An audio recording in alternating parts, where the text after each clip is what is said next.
बोला जाता है जी? पर्सनालिटी।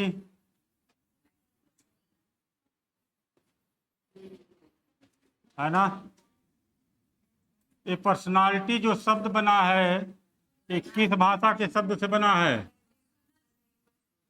हाँ जी, ये बना हुआ है लैटिन भाषा के पर्सोना शब्द से। पर्सोना।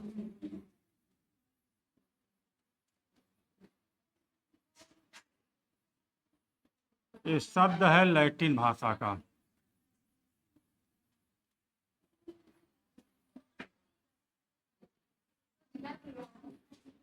है ना? इसका अर्थ क्या होता है पर्सोना का? मुखौटा या मास्क। मुखौटा या मास्क कह सकते हो। है ना? ये कुछ इम्पोर्टेंट बातें थी, इसको मैंने नोट भी करा दिया है कि नहीं?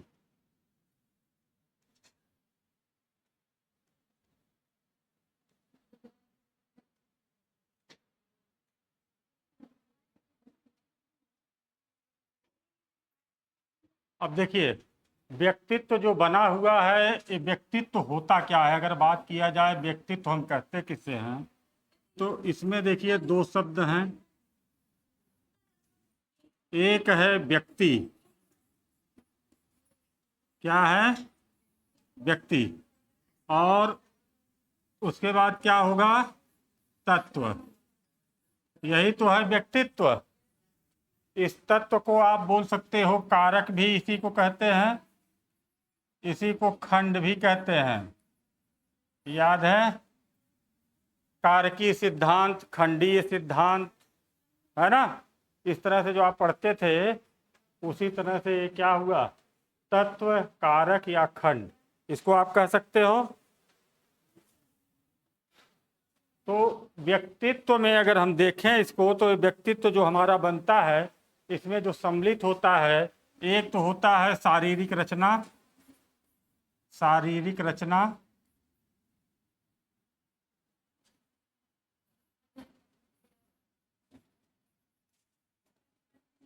और क्या होगा? आंतरिक गुण। आंतरिक गुण। समझो इसको आप, शारीरिक रचना प्लस आंतरिक गुण, ये दोनों मिल करके ही क्या बनते हैं? व्यक्तित्व बनते हैं। शारीरिक रचना को हम कह सकते हैं बाह्य रूप। है ना? बाह्य रूप। तो बाह्य रूप जो है या शारीरिक रचना जो है, ये और प्लस आंतरिक गुण, यही व्यक्ति का व्यक्तित्व है। व्यक्तित्व इसी को तो कहते हो, किसी को देखते हो तो कहते हो कि कैसा दिख रहा है, कैसा लग रहा है, वो सहनशील है, वो क्रोधी नहीं है कि नहीं? तो ये सारे के सारे जो गुण हैं उसी के हिसाब से व्यक्ति का व्यक्तित्व निर्धारित होता है। बात क्लियर? तो ये आपका एक बेसिक स्वरूप हो गया। सब नोट किए हो ना? ग्राफ बनाते चलते चलिएगा, क्योंकि ये ग्राफ ही मुख्य होगा जिससे आपको अच्छे से समझ में भी आएगा। बना सकते हो। अच्छा, एक रूप में और आप कह सकते हो, मैंने बताया जो व्यक्तित्व है हमारा, व्यक्ति प्लस तत्व। तत्व या कारक या खंड से मिलके बना है। अब सोचो, तत्व किसी व्यक्ति के अंदर, गुण किसी व्यक्ति के अंदर कितने तरीके के होते हैं? दो तरीके के। एक होता है सकारात्मक होगा, सकारात्मक। और दूसरा कैसा होगा जी? नकारात्मक होगा। नकारात्मक। अच्छा, अगर दोनों का समन्वय है, सकारात्मकता और नकारात्मकता, अब व्यक्ति का इसी तरह से, जैसे नकारात्मक गुण वाला व्यक्ति होगा तो आप उसको क्या कहोगे? कैसी पर्सनालिटी है उसकी? हाँ, पर्सनालिटी ठीक नहीं है, निगेटिव व्यक्ति है। पर्सनालिटी अगर पॉजिटिव है तो सकारात्मक व्यक्ति है, वो अच्छी पर्सनालिटी है। समझ में आ रही है बात? तो ये आप व्यक्तित्व को यहीं इसके शब्दों से ही कैसे समझ सकते हो, यहाँ तक क्लियर हो गया। उसके बाद आपने व्यक्तित्व की परिभाषा लिखा है? सबने लिखा है? क्या लिखा है? गिलफोर्ड के अनुसार लिखा है।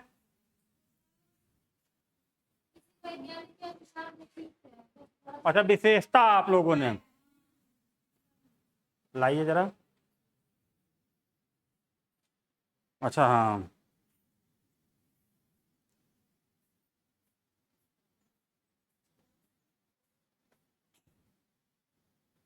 प्रभावित करती है।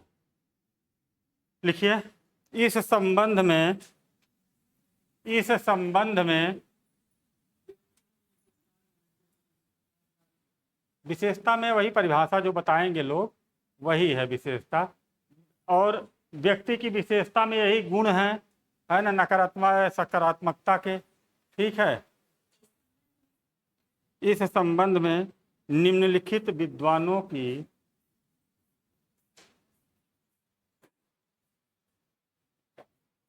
परिभाषाओं का उल्लेख किया जा सकता है।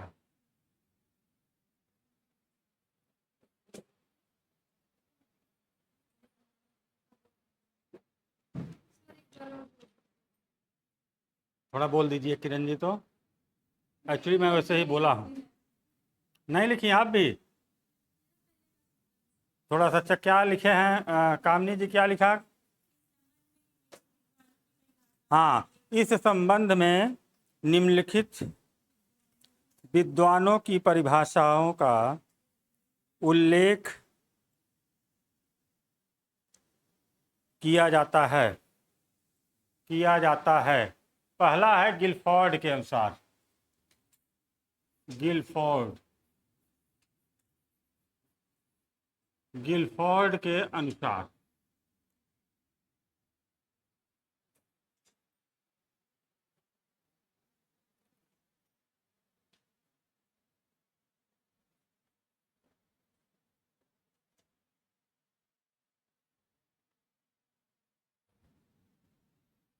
गिलफोर्ड का पूरा नाम क्या है जी? JP Guilford. पढ़े हो ना सब लोग? JP Guilford. लिखिए, व्यक्तित्व व्यक्ति के गुणों का, व्यक्तित्व व्यक्तित्व व्यक्ति के गुणों का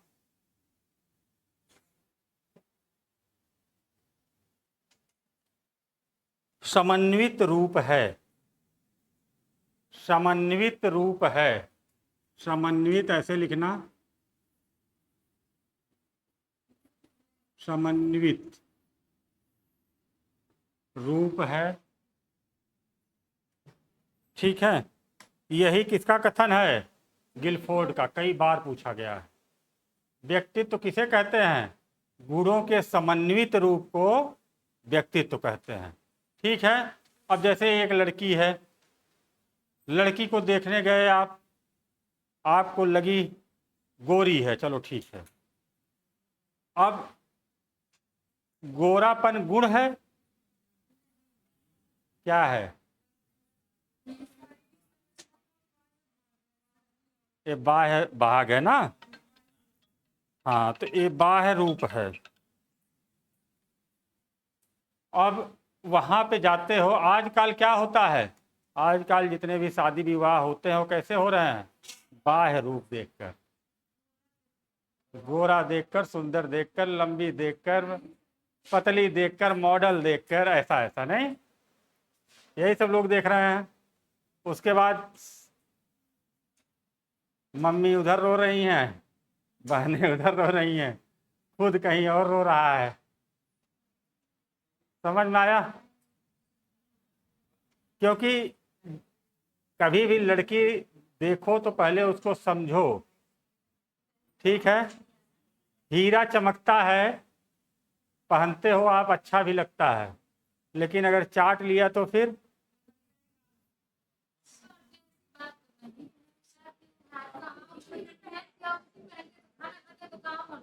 भाई हमने आजमाया नहीं है, लेकिन ये सर्वमान्य है, सर्वविदित है। तो हाँ, वो उसको माइल्यूट किया जाता है, ये पहनने योग्य बना दिया जाता है। ठीक है ना, जिसको कभी मुंह में चला जाए तो ना। लेकिन अगर शुद्ध हीरा होगा, 60 लोग हैं, तो वैसे थोड़ी इतना ज़्यादा पॉपुलर है, हर कोई ऐसे नहीं जानता ना। तो हीरा में है ये गुण, चमक है, सबसे महंगी धातु है, और वो जानलेवा है तो सबसे सुंदर, सबसे चमकीली। जितनी ही ये जरूरी नहीं है हर सुंदर चीज बेवफा हो, ऐसी जरूरी है? कैसे कह सकते हैं?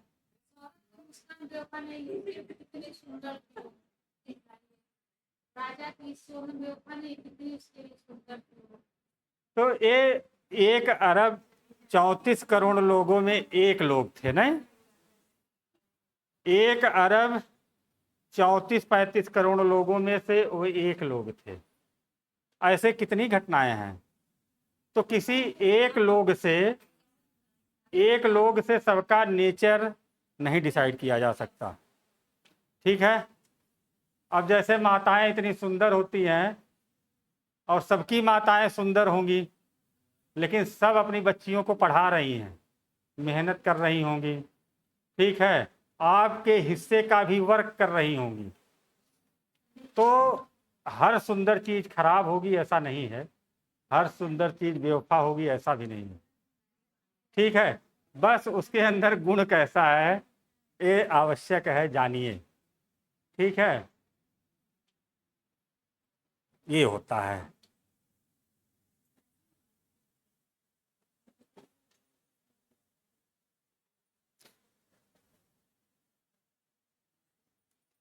और आप जो बता रही हैं, हांडी का एक चावल ले लिया, अगर वो नहीं पका तो सब नहीं पका, तो सब एक आंच पे नहीं पक रहे हैं।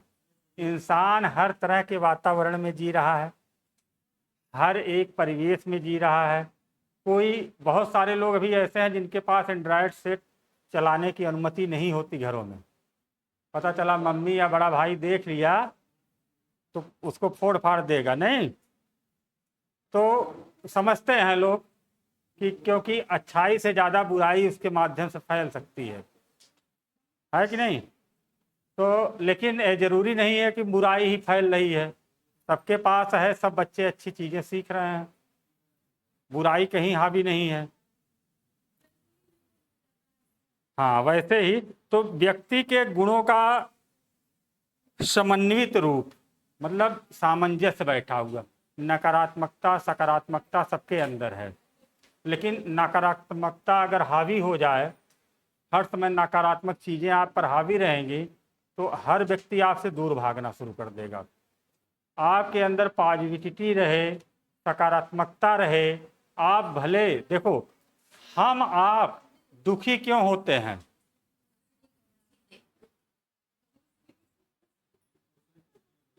क्योंकि हम चाहते ही केवल सुख हैं। बात समझ में आया?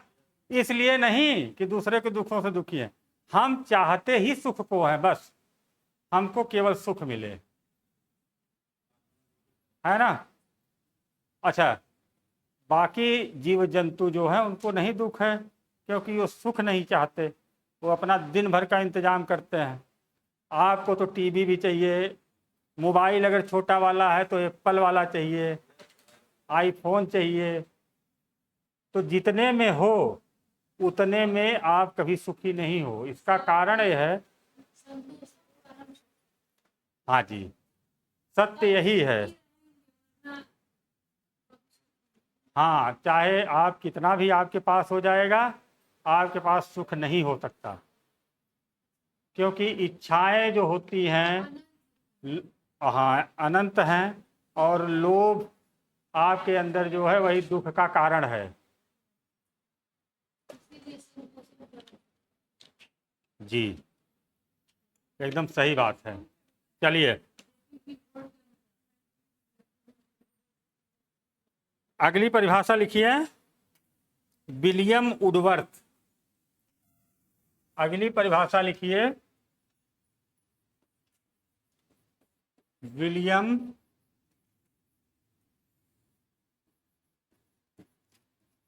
वुडवर्थ।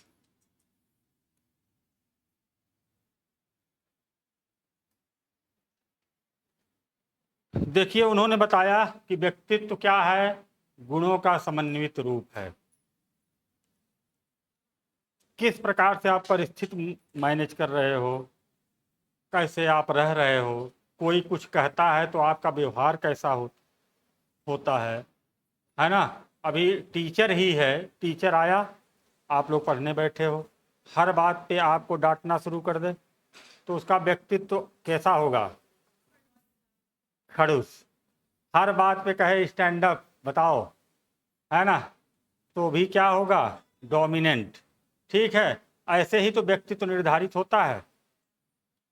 तो अगर सामंजस्य है तो किसी भी गुण का, किसी भी परिस्थिति में चीज़ें होंगी तो आप सामान्य तरीके से मैनेज करोगे, है ना। तो इससे जो है आपका जो व्यक्तित्व होगा एक अलग होगा। चलिए, इन्होंने क्या कहा उद्भट साहब ने, व्यक्तित्व व्यक्ति के व्यवहार की, व्यक्तित्व व्यक्ति के व्यवहार की, व्यक्तित्व व्यक्ति के व्यवहार की समग्र विशेषता है। समग्र विशेषता है। व्यक्तित्व व्यक्ति के व्यवहार की समग्र विशेषता है। ठीक है, व्यवहार क्या है, बाह्य क्रियाकलाप, यानी हर व्यक्ति किसी न किसी प्रकार से बाह्य क्रियाकलाप करता है। कोई काम आप कैसे करते हो, किसी बात पे आप कैसे रिएक्ट करते हो, ये व्यवहार जो है आपका, यही व्यवहार है। और व्यवहार की जो विशेषताएं हैं, जैसे किसी ने आपको डांटा, अगर बड़ा डांटा तो आपने उसका सम्मान करके निकल गए कि चलिए बड़े हैं, आपने मुझे अच्छे के लिए डांटा होगा, कोई बात नहीं, मैं इससे सीख लूँगा। और एक व्यक्ति होगा उस पर इरिटेट हो जाएगा, झगड़ा कर लेगा, मार पिटाई कर लेगा। तो अब बताइए दोनों में से दोनों व्यक्तित्व वाला का क्या कहलाएगा, कौन अच्छा व्यक्तित्व है। जहाँ तक परिस्थिति है, सिचुएशन है, आप सम्मान करके निकल लो, लेकिन आपका आत्मसम्मान जहाँ आ जाए वहाँ पर हाँ, कूट के निकल लो। ठीक है तो हर परिस्थिति को उसी तरह से मैनेज करके निकलना होगा। चलिए, काजल जी कह रहे हैं पीट देंगे, पीटने में स्ट्रांग है। वेरी गुड अगला है वैलेंटाइन। वैलेंटाइन के अनुसार, जी, वैलेंटाइन के अनुसार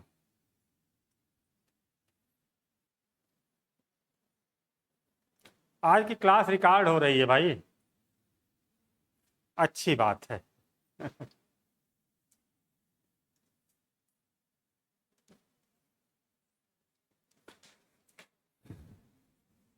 वैलेंटाइन साहब ने बताया है, व्यक्तित्व व्यक्ति की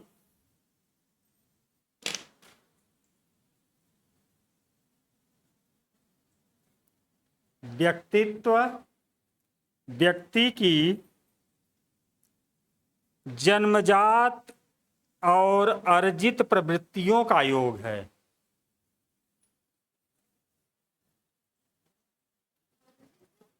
जन्मजात और अर्जित प्रवृत्तियों प्रवृत्तियों का योग है।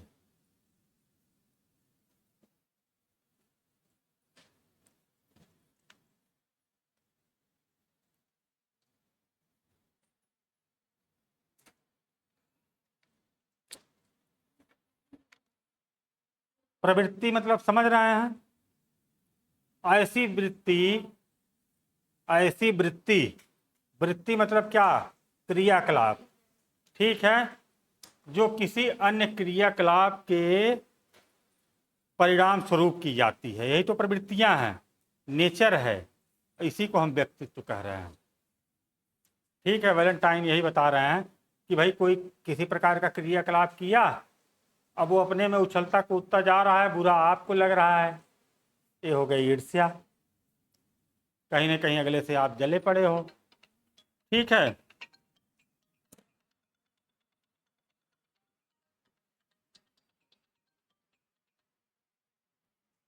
हेलो जी, हाँ बताइए। मैं क्लास ले रहा हूँ।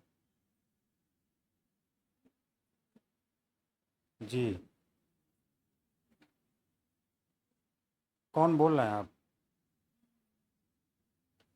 अच्छा अच्छा अच्छा अच्छा अच्छा। अभी मैं 1 घंटे बाद कॉल कर रहा हूँ, ठीक है? नहीं तो आधे घंटे में ही, आधे घंटे में। ठीक ठीक। चलिए, अगली परिभाषा है डेसिल के अनुसार। बहुत इंपॉर्टेंट परिभाषा है डेसिल। व्यक्तित्व में काफ़ी इंपॉर्टेंट परिभाषा है डेसिल की। हाँ जी, डेसिल पढ़ा है कभी डेसिल को? डेसिल के अनुसार, जी हाँ, डेसिल के अनुसार, जी डेसिल है, डेसिल। अच्छा, कहीं कहीं जैसे होता क्या है, हिंदी में अनुवादित है, हो सकता है आपने जेसिल कहीं पढ़ा हो, होंगे यही, क्योंकि जेसिल नाम का कोई नहीं है। डेसिल या जेसिल कह लीजिए आप, ठीक है, बना लीजिएगा। ये डेसिल ही अनुवाद है, जो मैं प्रमाणिक किताब से इसको पढ़ा रहा हूँ। इसको एनसीईआरटी डेसिल दी है, ठीक है, डेसिल के अनुसार। ये इनकी परिभाषा काफ़ी इंपॉर्टेंट है। डेसिल का मतलब क्या होता है? डेसिल का अर्थ होता है चित्र ना। डेसिल का अर्थ क्या होता है? चित्र। इन्होंने अपने परिभाषा में चित्र शब्द का प्रयोग किया है, याद रखना। याद करने का एक तरीका डेसिल की परिभाषा का, क्योंकि ये करीब 7-8 बार पूछा गया है। तो डेसिल, डेसिल का मतलब ही होता है चित्र, ठीक। और इन्होंने अपने परिभाषा में क्या किया है? चित्र शब्द का प्रयोग किया है। नोट करिए जरा इनका।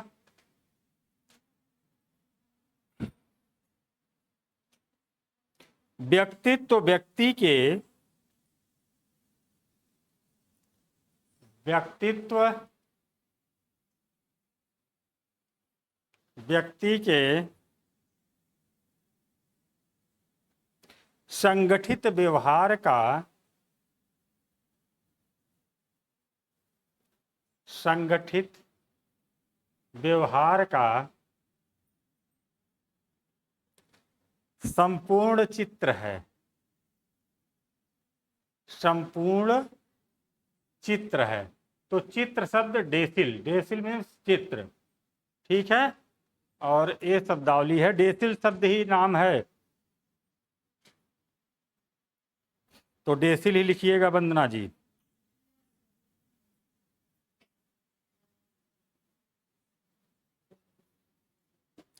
अब देखिए, इस अध्याय मतलब ये जो व्यक्तित्व टॉपिक है, इस टॉपिक का सबसे इम्पोर्टेंट परिभाषा, ये कम से कम 2500 बार पूछा गया है। All part, all part, all part की परिभाषा एक काफ़ी इम्पॉर्टेंट है ना। इम्पॉर्टेंट आप इसमें डाल भी सकते हो, और क्वेश्चन हल करते समय आएंगे भी, बहुत समय आएंगे, बहुत बार पूछेंगे हैं ऑल पार्ट।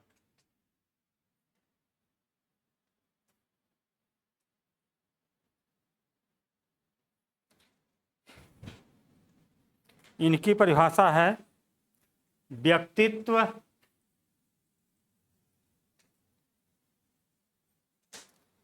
व्यक्ति के अंदर, व्यक्तित्व व्यक्ति के अंदर उन मनोदैहिक गुणों का,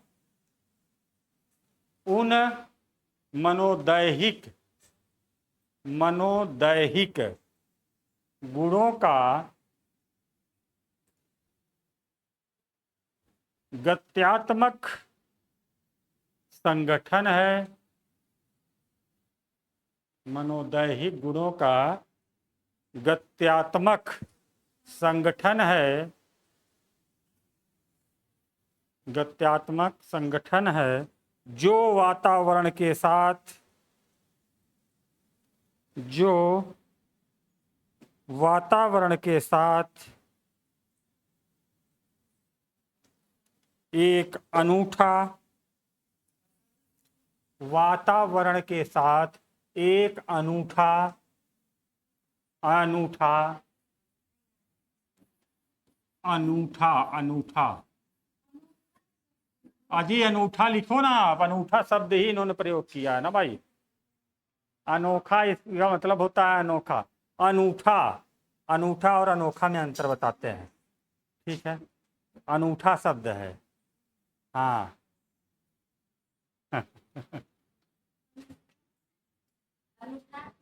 जबरदस्ती है, किसी दिन लिखवा लेंगी और बाद में कहेंगी ये सर कहाँ से लिखा दिए हैं।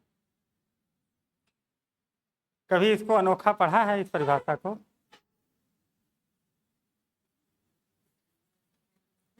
कोई बात नहीं, लिखिए। अनूठा समायोजन, समायोजित स्थापित करता है, हाँ। अनूठा समायोजित स्थापित करता है, अनूठा समायोजित स्थापित करता है। अब देखो जो इम्पोर्टेंट है यहाँ हम आपको बताने चल रहे हैं, नीचे से लिखो। अल्पॉर्ट ने, नीचे से लिखिएगा, अल्पॉर्ट महोदय ने 1961 में, अल्पॉर्ट महोदय ने 1961 में, यही बार बार पूछा गया है,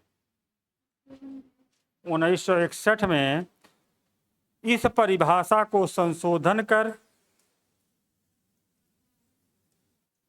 1961 में, 1961 है, ऐसे लिख लीजिए 1961 जी, ये 1961 में संशोधन कर वातावरण के साथ अनूठा, ऐसे वातावरण के साथ अनूठा, ठीक है। वातावरण के साथ अनूठा को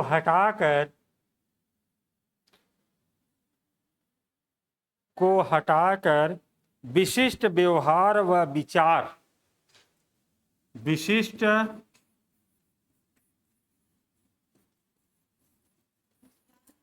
व्यवहार व विचार, विचार रख दिया, ठीक है।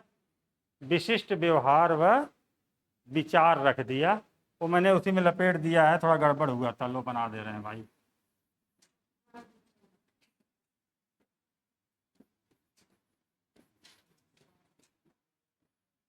अब सही है, चलो। विशिष्ट व्यवहार व विचार कर दिया, हाँ रख दिया, मतलब इस शब्द को हटा दिया। वातावरण के साथ अनूठा जो है परिभाषा में, ये शब्द कब से हटा दिए गए? 1961 में।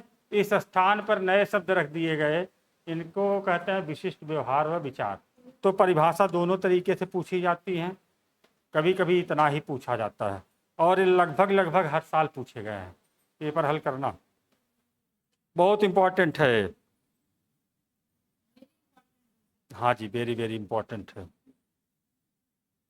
वेरी वेरी इम्पोर्टेंट है जी। चलिए अब व्यक्तित्व के प्रमुख सिद्धांत हम लोग पढ़ेंगे। व्यक्तित्व के प्रमुख सिद्धांत, टेंशन ना लीजिए, टाइम बढ़ती जाएगी। अच्छा, अनूठा का मतलब, ठीक है।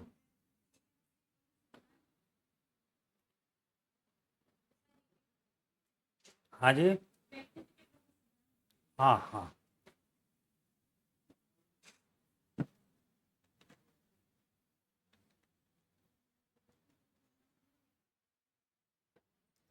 देखिए, अनूठा और अनोखा, वंदना जी को थोड़ी सी प्रॉब्लम है यहाँ पे।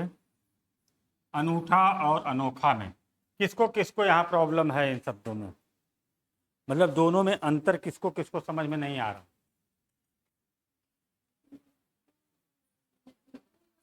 आ रहा है किसी को नहीं? तो बाकी लोग पूछे क्यों नहीं भाई? वंदना जी ना पूछती तो कोई न जानता। आप लोग एक ही है। और किसी को कुछ नहीं लग रहा है? कोई बात नहीं, चलिए। अनोखा, अनोखा हम कब कहते हैं बहुत अनोखा है? हम कहें श्री कृष्ण बड़े अनोखे हैं, सही लगा? अनोखे हैं। अगर हम कहें कि श्री कृष्ण बड़े अनूठे हैं, कुछ नहीं समझ में आया? श्री कृष्ण के किए गए काम अनोखे हैं और श्री कृष्ण द्वारा किए गए काम अनूठे हैं। कुछ समझ में आया? नहीं, अभी भी नहीं। अच्छा चलिए, वंदना जी बहुत अनोखी हैं और वंदना जी अनूठी हैं, दोनों में कुछ अंतर आया?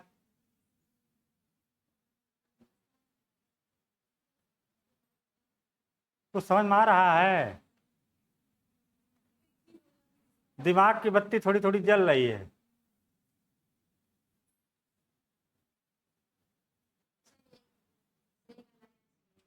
हाँ जी।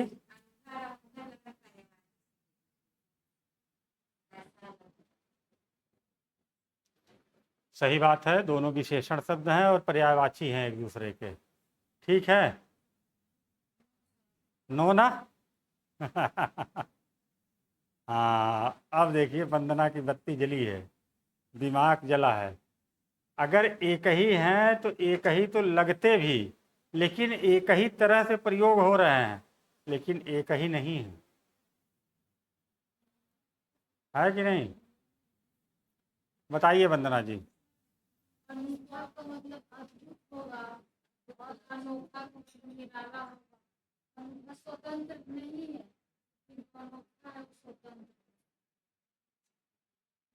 थोड़ा सा और, थोड़ा सा और कोई बता सकते हो? नहीं। हाँ, इतना तो आपके गूगल महाराज बता देंगे, लेकिन इसकी जो विशेषता है ठीक है। जैसे अनूठा जो होता है, अनूठा का मतलब ऐसी चीज़ जिसको हम अद्भुत कहते हैं, और हर अद्भुत चीज़ को अनोखा नहीं कहते। हर अद्भुत चीज़ को अनोखा नहीं कहते हैं ना, लेकिन अनूठा कह सकते हैं। जी हाँ, अनोखा हर परिस्थिति के लिए, पॉजिटिव निगेटिव दोनों के लिए, हर परिस्थिति के लिए, हर सिचुएशन के लिए। मतलब उसमें लिंग का, वचन का ऐसा प्रभाव नहीं है, ये अव्यय की तरह प्रयोग होता है। इसका, अनोखा का, दोनों का। अब अद्भुत में जैसे अनूठा, अब एकलव्य के तीर चलाने का तरीका बहुत ही अनूठा था, अनोखा नहीं था। कैसा था? अनूठा था। वो तीर मार के कुत्ते के मुंह में भर दिया, ठीक है, और कोई धनुर्धर नहीं कह सकता था ये अद्भुत है। ये क्या था? अद्भुत था। लेकिन भीम ने अपने हाथों से पकड़ के पेड़ को हिला दिया और फल सारे गिरा लेते थे, जो चढ़े होते थे गिरा देते थे। ये अनोखा था। नहीं था। क्यों? तीर भर दिए, वो धनुष नहीं चला, लेकिन अर्जुन तीर देकर मछली के आंख में बाण चला दिए, ये अनोखा हो। अरे भाई, अनोखा होगा वो तो जरा अभी सर सुनिए। एकलव्य ने उनके मुंह में तीर भर दिया था और कुत्ते को जरा सा कहीं तीर नहीं लगा था। ठीक है, ये अद्भुत था। बात समझ में आ रही है? ये कैसा था? अद्भुत था, अनूठा था। और जो मछली का तेल उसमें देखे और कोई नहीं लगा पा रहा था। एक अर्जुन थे जिन्होंने वो निशाना लगाया घूमते हुए तेल में आंख को देख करके। ये भी क्या था? अद्भुत था। ठीक, अनूठा था, लेकिन ये अनोखा नहीं था। समझ में आ रहा है? अनोखा क्यों नहीं था? क्योंकि वहां पर अप्रत्याशित था ना, और कोई नहीं कर पा रहा था। ठीक है, अगर किसी और को कर लेने की संभावना होती उसमें तो वो होता अनूठा। मतलब कई लोगों में विशेष होना, कई लोगों में विशेष होना क्या है? जब आप एक जैसे इस क्लास में हैं और दौड़ना हुआ, एक बच्चा बहुत तेजी से दौड़ के यूनिवर्सिटी पहुंच गया सबसे आगे, तो ये अनोखा है कि अनूठा है ना? एक किसी गुण में पारंगत है, वो और लोग भी कर सकते हैं, इसलिए ये अनोखा है। भाई स्वयंवर उस समय सब आयोजित होते थे, तो ये अनोखा था, अनूठा नहीं था। अनूठा वो होगा जिसको देखने के बाद लगे कि अब ऐसा कोई नहीं कर सकता। थोड़ा सा समझ लीजिए, जब ये समझना चाह रही हैं लिखवा रहे हैं। अनूठा का मतलब ये हुआ ऐसे क्रियाकलाप जो आज हो गए और हमको लगे कि अब ऐसे नहीं होंगे, न देखा था न देख पाएंगे लग रहा है। ये सब काम कैसे हैं? अनूठे हैं। और ऐसे काम जो किसी एक परिस्थिति में हो गए और अच्छे हो गए, है ना, उस परिस्थिति में सबसे अच्छे हो गए, वो अनोखे हैं। भाई वो एक अनूठी घटना है ना? अनूठी घटना है। ऐसी घटना अप्रत्याशित है, वो अद्भुत नहीं है, पॉजिटिव नहीं है, निगेटिव है। तो वो जो है अप्रत्याशित है, जैसा सोचा नहीं जा सकता। जैसे big biggest, big bigger biggest 3 रूप होते हैं, वैसे ही है अप्रत्याशित। चलिए आगे बढ़ा जाए, फिर समझा देंगे हिंदी क्लास में और अच्छे से, टेंशन ना लीजिए। माइनर अंतर आपको पता हो जाएगा नहीं। अब आप पढ़िए व्यक्तित्व के सिद्धांत। व्यक्तित्व के प्रमुख सिद्धांत, जी हाँ।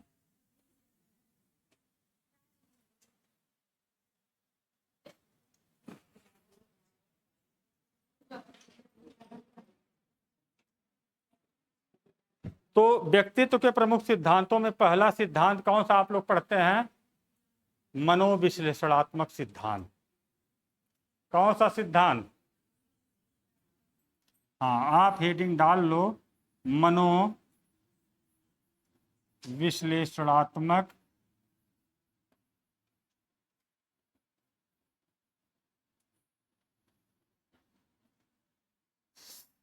मनोविश्लेषणात्मक सिद्धांत। ये सिद्धांत किसके हैं जी? मनोविश्लेषणात्मक सिद्धांत किसने दिया है? सिगमंड फ्रायड ने। किसका है? सिगमंड फ्रायड का, है ना? सिगमंड फ्रायड साहब ने ये मनोविश्लेषणात्मक सिद्धांत दिया है। ठीक है, इसमें जो दूसरे सिद्धांत हम लोग पढ़ेंगे वो मांग या आवश्यकता का सिद्धांत है। कौन सा? मांग या आवश्यकता का सिद्धांत। दूसरा सिद्धांत पढ़ेंगे मांग या आवश्यकता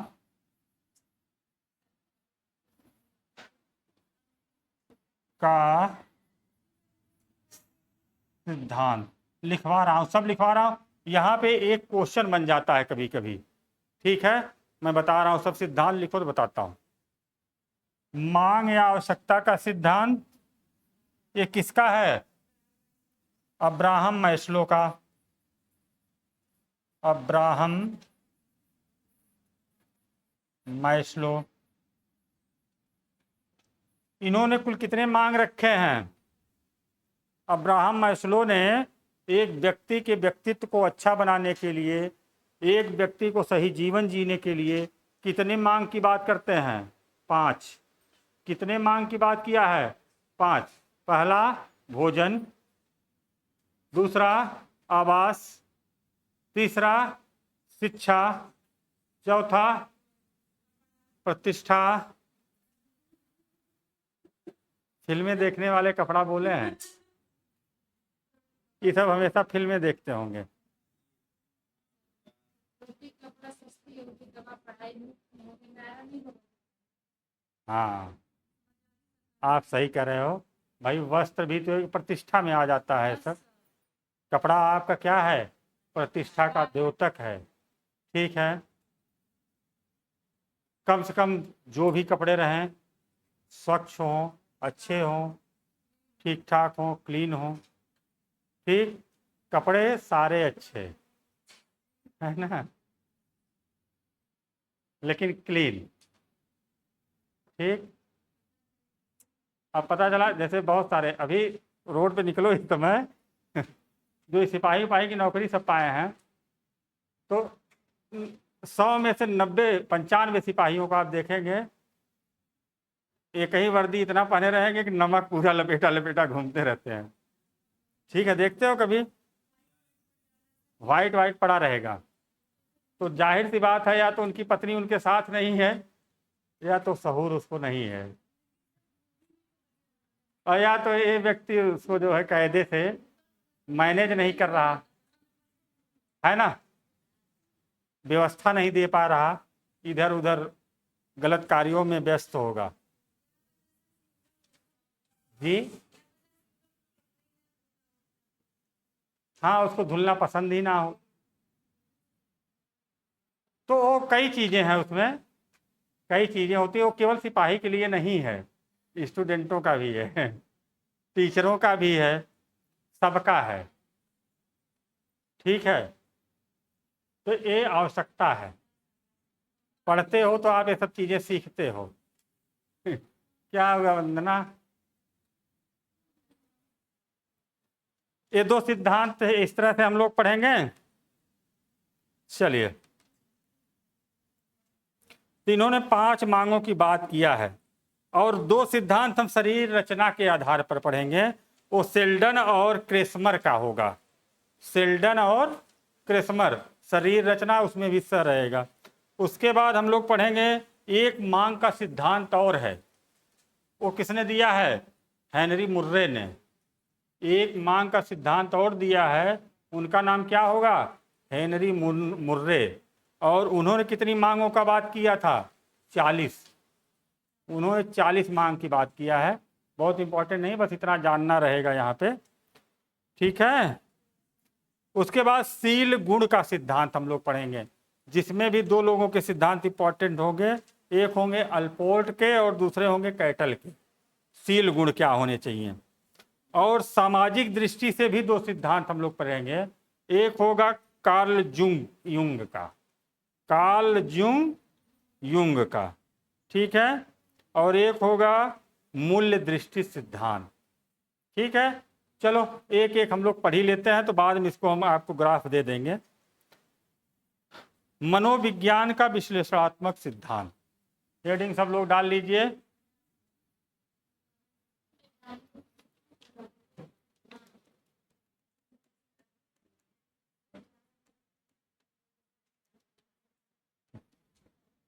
विज्ञान का विश्लेषणात्मक मनोविश्लेषणात्मक सिद्धांत नाम है।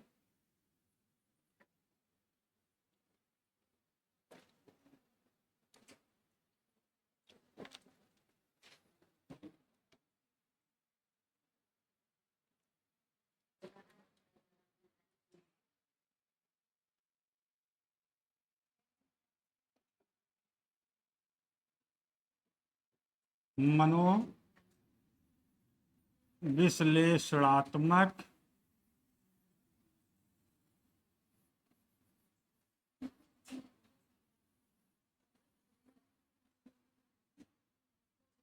मनोविश्लेषणात्मक सिद्धांत।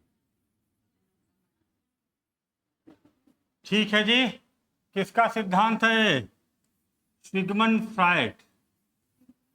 सिगमंड फ्रायड का। सिगमंड फ्रायड कहाँ के निवासी थे? सिगमंड फ्रायड कहाँ के निवासी थे भाई? वियना के। कहाँ के? वियना। वियना कहाँ है जी? ऑस्ट्रिया। ऑस्ट्रिया, ऑस्ट्रेलिया नहीं, ऑस्ट्रिया। ठीक है, दोनों अलग अलग देश हैं, दोनों में बहुत अंतर है। हाँ जी।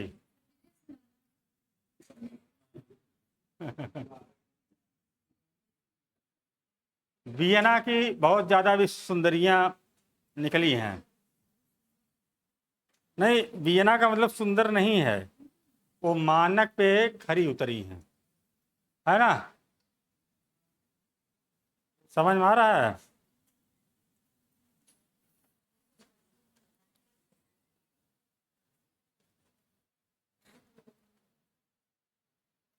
तो इन्होंने जो मनोविश्लेषणात्मक सिद्धांत दिया है, तो इन्होंने बताया है, जो उल्लेख किया है मन के प्रकारों का। क्या किया है? मन के प्रकारों का उल्लेख किया है। मन को इन्होंने 3 भागों में बांटा है। मन को क्या किया है? जी हाँ, 3 भागों में मन के प्रकार। मन को इन्होंने 3 भागों में बांटा है। एक इन्होंने बताया है भाई व्यक्ति का अचेतन मन, अचेतन मन। दूसरा है अर्धचेतन, अर्ध चेतन मन। ये अर्धचेतन मन जो है, इसी को अवचेतन मन भी कहा जाता है। इसी को क्या बोला जाता है जी? अवचेतन मन। ठीक है, अर्ध चेतन मन। उसके बाद क्या है? चेतन मन। चेतन मन ये है मन के प्रकार। इन्होंने 3 मन के प्रकारों का उल्लेख किया है। कॉन्शियस, सब कॉन्शियस और अनकॉन्शियस। कॉन्शियस, सब कॉन्शियस और अनकॉन्शियस। ठीक है, इनसे जुड़ा हुआ व्यक्ति का जो अंग है, व्यक्तित्व के अंग भी इन्होंने 3 बताए हैं। इनसे जुड़े हुए व्यक्तित्व के कितने अंग इन्होंने बताए? 3। तो क्या बताया? व्यक्तित्व का अंग। व्यक्तित्व का अंग। ये मैं बिल्कुल नए तरीके से इसको इस बार डिस्क्राइब कर रहा हूं। ठीक है। व्यक्तित्व के अंग क्या हो सकते हैं? व्यक्तित्व के अंग कभी पढ़ा है किसी ने?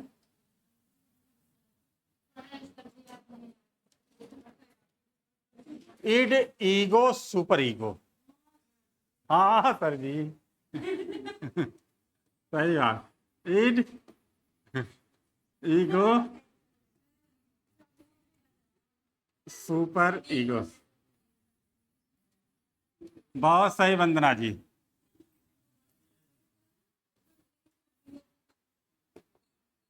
सुपर ईगो है ना?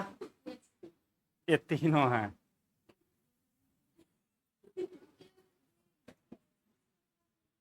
हो गया।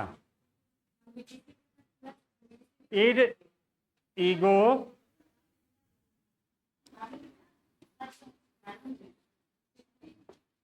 Ego, super ego. ठीक है। अहंग, ये अहंग है। अहम, परम अहम और बताइए। इदम, अहम, परम अहम। इदम ऐसे लिख लो ना जी। इदम, अहम, परम अहम। ये अहम में यही बिंदी दे के छोड़ सकते हो, है ना? और परम अहम। परम अहम। ठीक, ये व्यक्तित्व के अंग हैं और तीनों एक दूसरे से, जैसे अचेतन मन, अचेतन मन में क्या होता है, दमित इच्छा होती है। और दमित इच्छाएं को, जब दमित इच्छाएं, जैसे किसी भी प्रकार की दमित इच्छा, आपने कभी किसी चीज को पाने की इच्छा किया और वो इच्छा पूरी नहीं हुई, है ना, अब क्या करोगे, व्यवहार कैसा होगा, मन अचेतन में वो आप वही काम, उस चीज को तो भूल गए, लेकिन उसके लिए उस चीज की जितनी चाहत थी उसी तरह का आपका व्यवहार दूसरी चीजों पे होगा। समझ में आया? तो ये यहाँ पे हम लोग अच्छे से समझेंगे व्यक्तित्व तो कैसे बनता है। लेकिन ये टॉपिक हम लोग कब पढ़ेंगे? कल। कल अपना अपना व्यक्तित्व जिसको जानना हो कल पढ़ेगा। Okay, thank you.